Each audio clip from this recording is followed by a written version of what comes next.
आज की जो हम बातचीत कर रहे हैं ये उन लोगों के लिए विशेष है जो कहते हैं हम क्या करें, हमारे पास तो कोई काम ही नहीं है।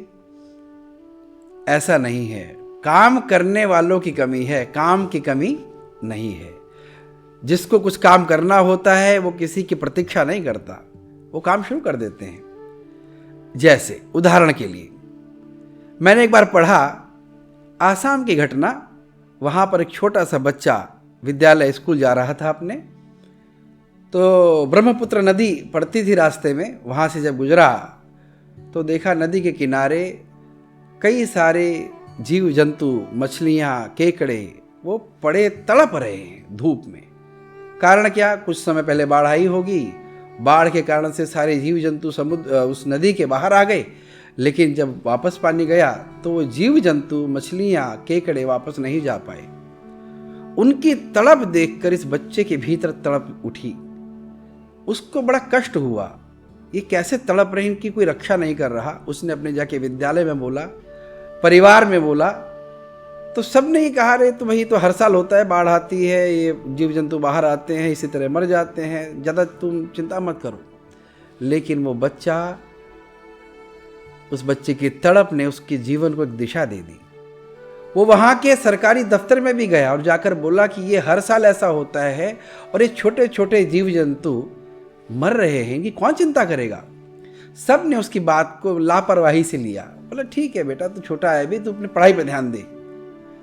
ये पढ़ाई पर ध्यान तो दे रहा था लेकिन सारा ध्यान वहीं जा रहा था। उसने अपने छोटे छोटे हाथों से जो छोटा छोटा काम कर सकता था वो किया।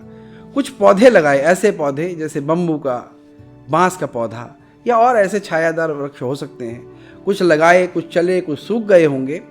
फिर उसने कई प्रकार की पद्धतियाँ अपनाई, यहाँ तक कि बम्बू से ही, और वो उसने पानी को चलाने के लिए रास्ता बनाया जिससे उसका सिंचन हो सके। आखिरकार एक समय का आया तो गांव वाले गए जिला कार्यालय में और जाके बोले कि हमारे गांव में वो कल बाघ आ गया है। तो जिला कार्यालय वाले बोले ऐसा हो ही नहीं सकता, ये तो पूरा का पूरा रेतीला एरिया है, यहाँ कहाँ से बाघ आ जाएगा। बोला नहीं नहीं साहब, वो तो रेतीला एरिया था, रेतीला क्षेत्र था, लेकिन अब तो वहाँ पर छोटा मोटा झुरमुट सा बन गया है, बाग बन गया है। तो जाकर देखा तो सच में वहाँ पर एक बाग बना हुआ था। और ये घटना जब आगे चली, जैसा कि मैंने सुना है, संभवतः 1400-1500 एकड़ में एक बहुत बड़ा घना बाग बनाने वाला एक छोटा सा बच्चा बना मुलाई यादव। और उस मुलाई यादव की तड़प कहाँ से आई? उन छोटे छोटे नन्हे कीट पतंगों से, जीवों से, मछली और केकड़े से। उनकी तड़प ने इसके बीच जो तड़प पैदा की, ये मुलाई यादव। फिर बाद में सरकार ने इनको पद्मश्री और कई सारे अवार्ड्स दिए। और जो मुझे इनकी बात इंस्पायर करती है, ऐसा मैंने सुना है, इनको भारत सरकार ने बोला कि आप दिल्ली में आकर रहो, आपको पद्मश्री मिला है, आपका तो व्यक्तित्व बहुत ही उन्नत है, लोगों के लिए प्रेरणादायी है। इन्होंने मना कर दिया। आज भी ये मुलाई यादव असम के उसी जंगल में अपने परिवार से ही जंगल के बीच ही रहते हैं और अभी भी जंगल की सेवा कर रहे हैं। ऐसे प्रकृति प्रेमी मुलाई यादव को मैं हृदय से नमन करता हूँ। अनेकों घटनाएं उनके जीवन के बारे में होंगी, लेकिन मुझे कहीं मैंने पढ़ी थी किसी अखबार में या मैगजीन में, बहुत इंस्पायर किया। तो जो लोग कहते हैं कि भाई काम क्या करें, काम तो कुछ है ही नहीं, लेकिन काम करने वालों की कमी है, काम की कमी नहीं है। ऐसे मैंने एक सुना था तुलसी अक्का के बारे में।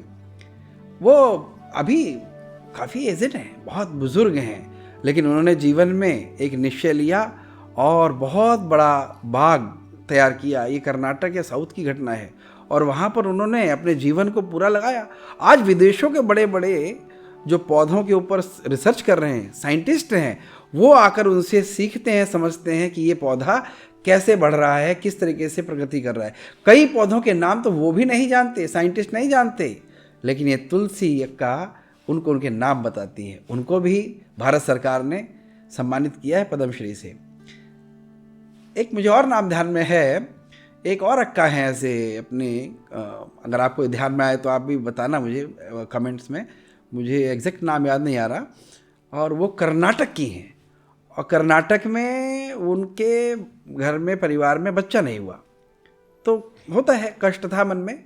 लेकिन उन्होंने उसको पॉजिटिविटी से लिया। एक चैलेंज है, नहीं हो पाया तो उनको उसको दूसरी दृष्टि से लिया। उन्होंने अपने घर के बाहर एक रास्ता जाता था, उस रास्ते से हजारों पदयात्री निकलते थे और वो रास्ता ऐसा था जिस पे मिट्टी ही मिट्टी थी, तो लोगों के पैर जलते थे। तो उन्होंने निश्चय किया कि इस रास्ते के दोनों तरफ मैं वट के वृक्ष, बरगद के पेड़ लगाऊंगी। एक पेड़ से शुरू किया, करते करते 352 पेड़ उन्होंने लगा दिए बरगद के, और उनको अपने बेटे की तरह, बेटी की तरह सिंचित किया।